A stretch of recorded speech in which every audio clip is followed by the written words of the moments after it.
It was not his noble heritage or inherited status that saw Leon Pudentius elevated to the rank of High Admiral of the 19th Fleet, 14th Legion, but his efficient manner and lack of sentiment bordering on callousness. This, twinned with his cast-iron loyalty to Mortarion and his adherence to Death Guard doctrine, attracted the favour of influential figures within the ranks of Astartes and won him his commission. It therefore came as no surprise that Nurgle's touch did little to poison his already blackened heart, and Pudentius embraced his new gifts as a grateful subject should, gleefully crippling loyalist fleets and bringing genocide to imperial worlds with the use of horrific plague weapons. Though merely human, through these barbaric actions he has earned the respect of his masters within the ranks of the Death Guard. His influence and reputation even permeate throughout the warp and the denizens therein, who deliver twisted advice in the guise of a diminutive Nurgling who perches on the High Admiral's shoulder. Hello and welcome to my project Retrospective number 6. Today we're taking a closer look at High Admiral Leon Pudentius, who commands the 19th Fleet, 14th Legion Astartes.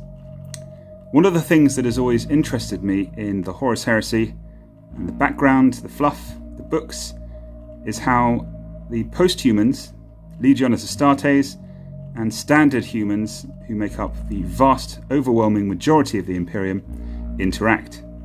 It's interesting to see these interactions across the different legions, and obviously a lot of this plays massively into Horus's fall from grace, alongside 9 of the 18 legions. Okay, I mentioned previously about Ignatius Grulgor, the Death Guard, and his hatred of humans. He sees them as below Astartes. The Legiones Astartes are doing all the bitch work in the galaxy, fighting the hardest battles, and potentially not getting the recognition they deserve. Now, certainly I know that the 4th Legion Primarch, Petarabo, certainly felt this way. He felt like he and his legion were just sent into meat grinder after meat grinder and just had to deal with it without getting any of the glory or accolades heaped upon some of the loyalist Primarchs like Rogal Dorn, Rebute Gilliman, Sanguinius, etc., etc. But back to the point. So I really enjoy the dynamic between human mortals, I should say, and space marines. And when crafting my militia list, I wanted to make sure that there was an awful lot of character in that list and a great backstory that married the militia alongside my 14th Legion force. I will likely do the same thing with Dark Mechanicum when I get round to doing those guys, and obviously I have a conduit between Bardic Gore, who is my Legion Praetor, and Reshef, who is a messenger of Nurgle, so to speak. Okay, some of you will know about this from previous posts many months ago when I was doing my Demons of the Ruinstorm list, but it's something that I would like to get back to. And when I've finished my second iteration of Bardic Gore, I will certainly revisit this and write fluff to reflect his fall from grace and into the embrace of the grandfather of decay. So back to Leon. So obviously I've given you guys a bit of a background on this guy. Just extremely cruel, very, very callous and cold-hearted. So perfect for a sort of an admiral who needs to make massive decisions and who is responsible for an awful lot of devastating firepower and a deadly arsenal as well. Again, all fleets would have had an awful lot of banned weaponry indeed, but also a lot of plague weaponry and virulent strains and bombs, virus bombs, all this kind of stuff. And I like that the line is clearly drawn what is acceptable and what isn't, and this guy is more than prepared to press the button where required to get the job done, or for better or worse. So now I wanted to just do a quick breakdown of the parts used for this model. You can see that he's on a standard 32mm Sector Mechanicus base. Again, I think it's a great detail. We'll add some more to it as well as we go. But the main body of the model is from the Imperial Guard stroke Astra Militarum. It's got to change it for copyright, but from the Imperial Guard kit, you have the the Regimental Advisors, okay? So you have a navigator, or astropath actually, I'm not sure, but a psyker, let's say. You've got this cool general dude who has a headset and he's keying in commands into a sort of a techie Vambrace, a Pip Boy, I think they're called, in Fallout.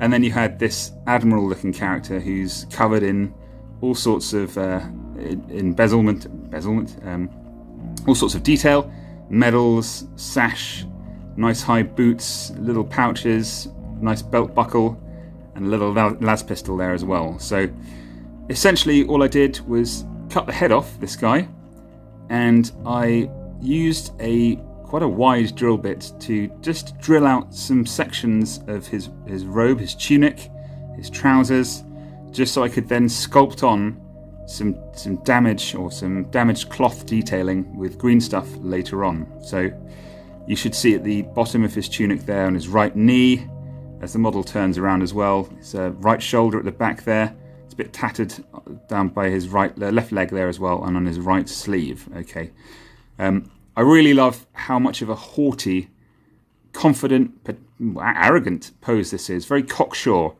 This guy is at the top of his game. He knows that for a human, he probably commands amongst the finest and deadliest forces in the galaxy, in the name of the Imperium. So his bloated arrogance has accompanied his fall into Nurgle's embrace, which I think is quite fitting. So I took this body, damaged it up, used some green stuff to make some holes, just a little, like a pin I think I'd use, like a safety pin, with the wet green stuff just to work a little hole into there as well. And to get that tattered edges, I think a pair of needle-nose tweezers works very nicely indeed. Okay, now the head was a massive influence on this model. I kind of saw it's called Festus the Leech Lord from the Age of Sigmar kit, and also Inglorious Finecast as well. So very easy material to work with. Again, it's got a bit of a mixed reputation. I quite like it for how easy it is to work with, but I understand that with finer detailing, it can sometimes get lost because the quality of resin just is not the same as with Forge World, for example. Okay. Regardless, cut the head clean off, and it's got this incredible bloated chin and very sunken detailing, very torn, stretched skin, drawn out, I should say. And I think this works very well. He's grinning, and what I've done there is add a little cigar there with some very fine plastic rod, and I'll paint that up to have a glowing end, I expect.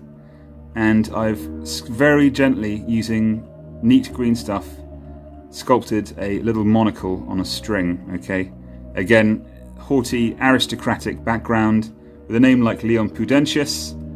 This is to be expected, but really wanted to tie that in as much as possible. Just push the arrogance bar on this guy up to 11, so to speak. So I've taken the plastic commissar hat, removed the filthy Imperial Aquila, and replaced it with a skull. So we have 3 skulls there. Again, 3 is the sacred number of Nurgle, holds an awful lot of power there. And I think that skull motifs, certainly on regimental personnel, works quite well. I mean, if any of you have ever seen that Michelin web look, there's a very amusing sketch about Nazis and the use of skulls on their uniform. Look it up, it's very funny. I'll see if I can link it in the comments below, but you'll get what I mean instantly when you've watched that video. Okay, so other little details on this chap. Obviously I've had to tidy up the collar and the brim of the cap with some green stuff there as well. I think what I've also done on certain areas of the model where he has exposed skin, I've drilled in, countersunk, very small plastic ball bearings that will be painted up at a later date as little pustules or boils. Okay, so an awful lot of inks and washes will be used on his skin just to give him a really plagued, ill look, essentially. So now, points if you can guess where this this thick Nurgling is from. So you get a very good shot of his bum as the turntable slowly turns around. But this guy is actually from the Death Guard Sorcerer from Forge World. So he's a Death Guard Sorcerer in power armor, and he's got this little chap just sat on his shoulder, you know, just giving him some advice, pointing across the battlefield, and just generally having a good old chit-chat. I really like with the background how mischievous Nurglings can be, and this guy is almost like a parrot on the shoulder, if you take the old sort of pirate imagery, as it were. So it's like the parrot on his shoulder, just giving him a little bit of companionship there, and it's such a cute little Nurgling as well. So now the vials on the back of his belt there are from the Festus Leechlord model in addition, so I thought it could be quite cool for him to have maybe some sort of tonic that he drinks or something along those lines. Just little plague vials there. Again, if you've seen the film The Rock, I might have to paint them up in a very sort of poisonous green colour just to give the impression that the contents of these vials is extremely dangerous and life-threatening, very fatal. So now finally, we can talk very quickly about the fly iconography on his left breast there. Now this is the symbol for my militia force. Okay, again, the fly, like the number 3, is very typical of Nurgle. It's very well known as an icon for plague and all this kind of stuff. So he's going to wear that on his chest. He is essentially the de facto leader of the militia as he commands the fleet. But I have all sorts of other interesting characters within my militia force, all of whom will eventually have their own backgrounds, and there will be a really interesting force organization. So, but as far as I'm concerned, this guy is the very top of the tree when it comes to the responsibility wielded by a standard mortal within the 14th Legion fleet. So there we have it, Admiral Leon Pudentius. Now I will overlay images of all these specific models that I got these parts from. I should very quickly mention that the fly motif is very prevalent amongst a lot of the Plague Marine models in the 40k kit, but the greatest source of these is from the Poxwalkers. Now, the Dark Imperium box set has since been discontinued because it was an old core box set, and I don't believe you're able to find or buy brand new, boxed, sealed Poxwalkers from that set. I think you can buy 6 easy to build ones now. I think there's a couple of those fly motifs on those, but if you are able to get your hands on some of the discontinued models for the Poxwalkers, then that'll be a ready source of this motif. And indeed, the more people use this little fly badge on their models, the larger this militia force becomes. So it's not just myself, but everyone around the world who feels that way inclined to have a Nurgle themed militia list for their 30k armies. By all means, go ahead, use it. I don't have my stamp on it, so to speak, but go ahead, and I'd love to see what work you guys do with that if you are that way inclined. So anyway, I really hope that you've enjoyed today's video. Anything that you think that I've missed out, please by all means comment in the sections below or send me a direct message. It means a lot that you guys are watching these videos. I am quite limited in what I'm being able to do currently with my hobby, as I'm sort of not even in recovery yet, sort of pre-recovery, as the surgery is tomorrow, to elevate myself to a transhuman. No, not quite. To fix my busted shoulder. So, but it means an awful lot when you comment, subscribe, and like this video, and it keeps me going, so to speak. So that's all from me for now, and I will see you later. Death to the false emperor.